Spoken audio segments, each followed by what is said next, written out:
Hanging গাছ আমরা কিন্তু সবাই ভালোবাসি, সবারই কিছু না কিছু হ্যাঙ্গিং পট বা টব বা গামলায় কিন্তু আমরা হ্যাঙ্গিং করে থাকি।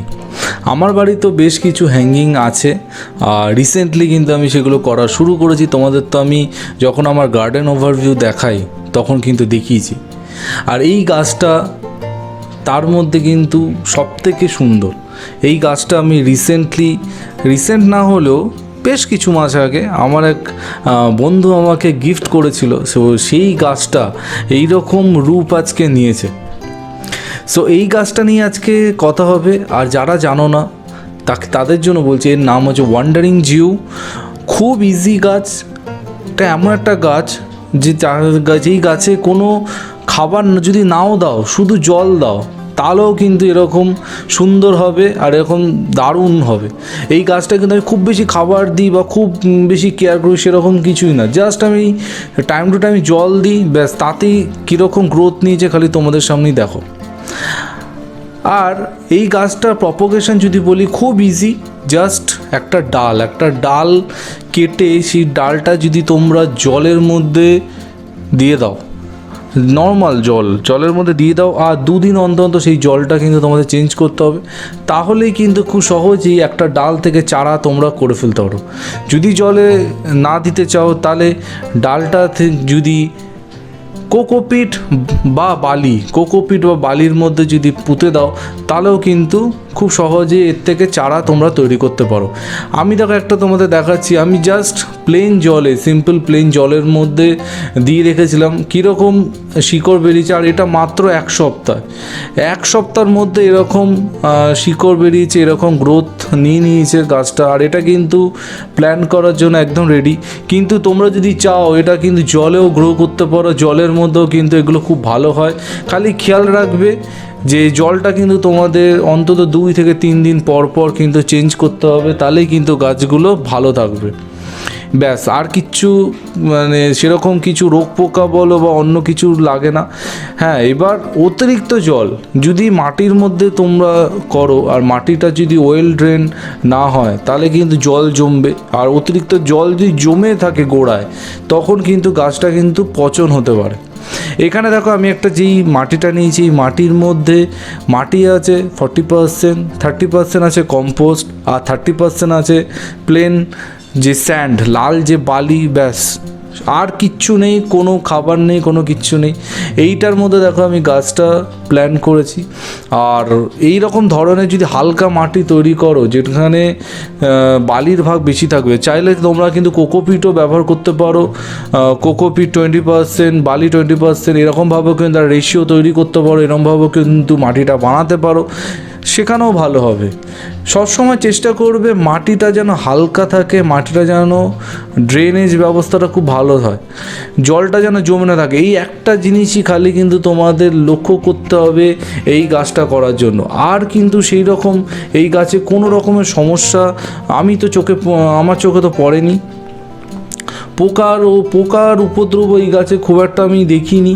আর একটা জিনিস যেটা তোমাদের বলছি, যদি তোমরা ডাইরেক্ট সানলাইটের মধ্যে না রাখো গাছটা, সূর্যের আলো একদম পড়ছে না, বেশি সূর্যের আলো পড়ে না, সেইখানে যদি রাখো গাছটা হবে, কিন্তু গাছে যে কালারটা আছে, কালারটা কিন্তু অনেকটা ফেড হয়ে যাবে।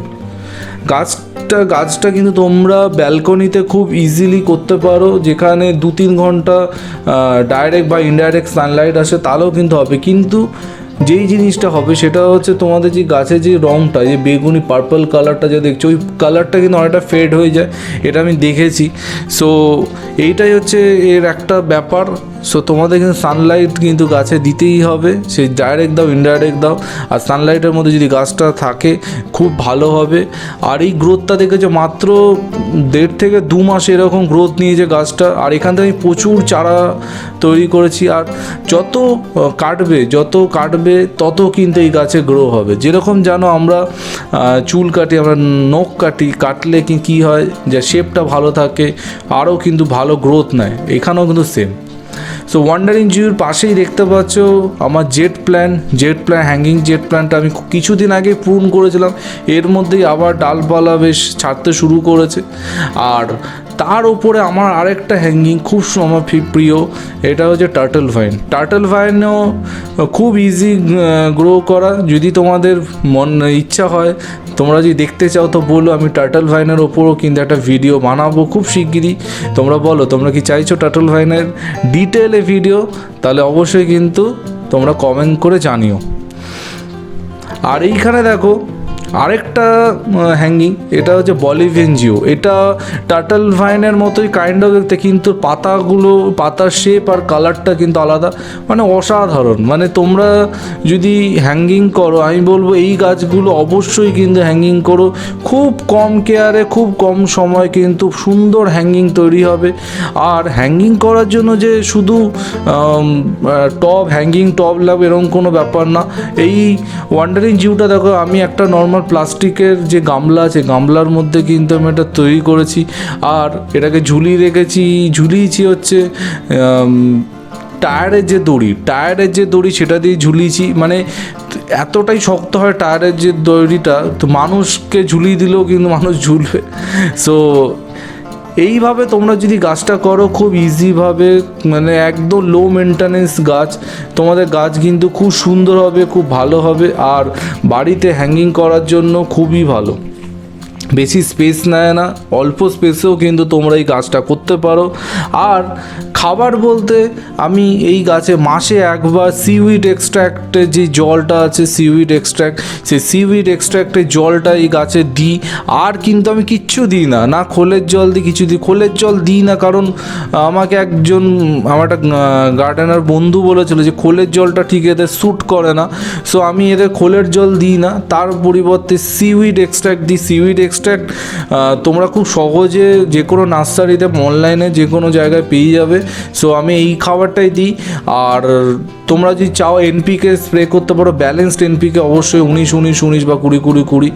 আর তেমন পোকামাকড়ের কোনো অসুবিধা হয় না। তাও আমি নিম অয়েল, আমার বাড়িতে বানানো যে নিম পেস্টিসাইড, যেটা ভিডিও আমি অলরেডি দিয়েছি, সেইটাই আমি এই গাছে স্প্রে করি। আর পোকা সত্যি বলতে আমি লাস্ট 2 মাসে একটা পোকা দেখিনি গাছে। চলো, এই ছিল আছে টোটাল ভিডিও। আই হোপ ভিডিওটা তোমাদের ভালো লেগেছে। ভিডিও সম্পর্কিত কোনো রকমের কোশ্চেন থাকলে অবশ্যই কমেন্ট সেকশনে জানিও। সবাই খুব ভালো থেকো আর সবুজে থেকো। আমি খুব শীঘ্রই আবার একটা নতুন ভিডিও নিয়ে তোমাদের চলে আসবো। Till then, bye by.